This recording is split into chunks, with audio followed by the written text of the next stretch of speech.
Horace Smith and Daniel B. Wesson, two names forever synonymous with excellence and artistry in firearms development and manufacturing. Their contribution to American history is immeasurable. Over 100 years after this historic pairing, the Connecticut Valley Historical Museum and the Smith & Wesson Company assembled a unique firearms exhibition to celebrate their illustrious history. The Artistry in Arms exhibit will tour a multitude of museums across the United States, concluding in Raleigh, North Carolina in 1994.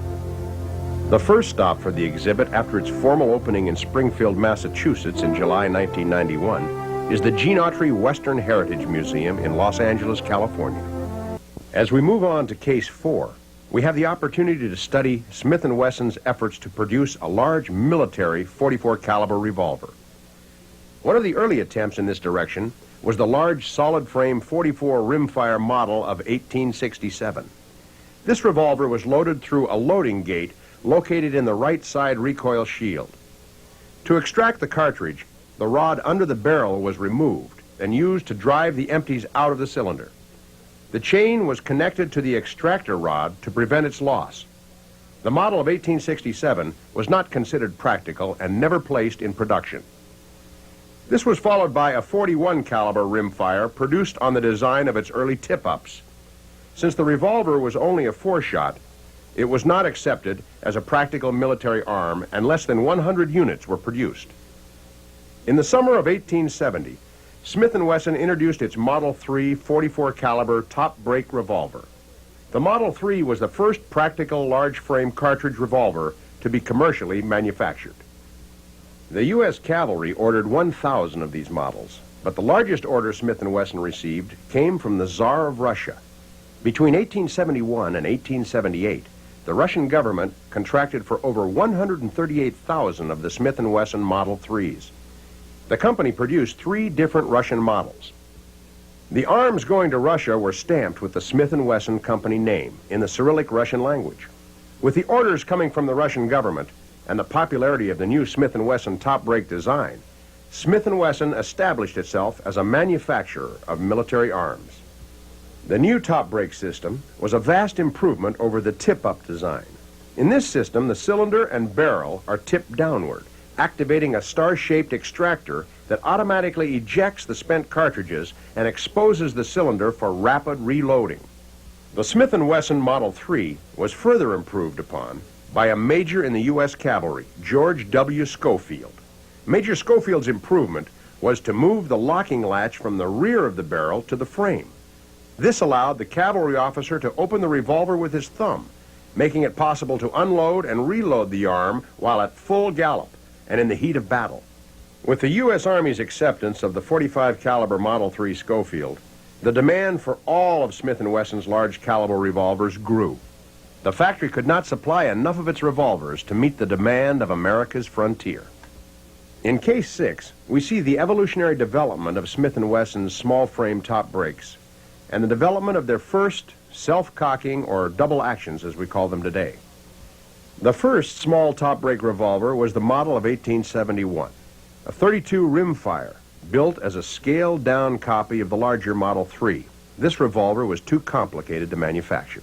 By 1876, Smith & Wesson had modified the design and introduced a .38 single action, a Spur-Trigger revolver nicknamed Baby Russian. As important as the revolver was, the new .38 Smith & Wesson cartridge, introduced to be fired in it, became one of the most accepted cartridges in the world and had a longevity far beyond the original model for which it was designed. The development of Smith & Wesson's double-action revolvers began in 1872 with an inquiry from the Russian government for a .44 self-cocking revolver. Smith & Wesson built the model of 1872 and submitted it to the Russians.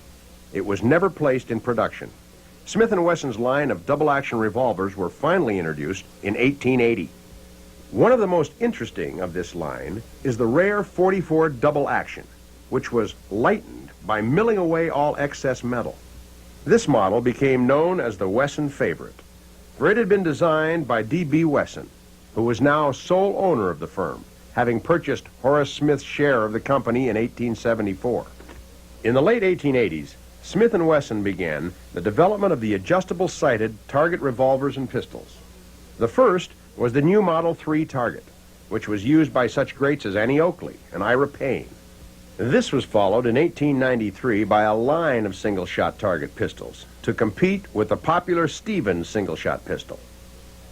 For the law enforcement community, Smith & Wesson introduced the .38 New Departure. This hammerless double-action revolver was the beginning of a long line of Smith & Wesson hammerless models, including the current Model 640. One of the most unique target revolvers displayed is the tiny 6-inch barrel .22 hand ejector.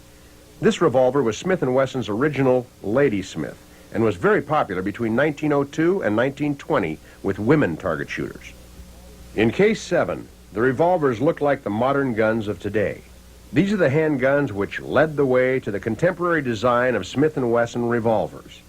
The .32 hand ejector, Smith & Wesson's first side-swing revolver. The legendary .38 military and police revolver, introduced in 1899 and still in production today, with more than 5 million of these famous K-frames being produced. With the .38 M&P revolver, or Model 10 as it is now called, Smith & Wesson introduced a new cartridge, the .38 Special, a cartridge that has been the workhorse for lawmen and sportsmen since its introduction in 1899.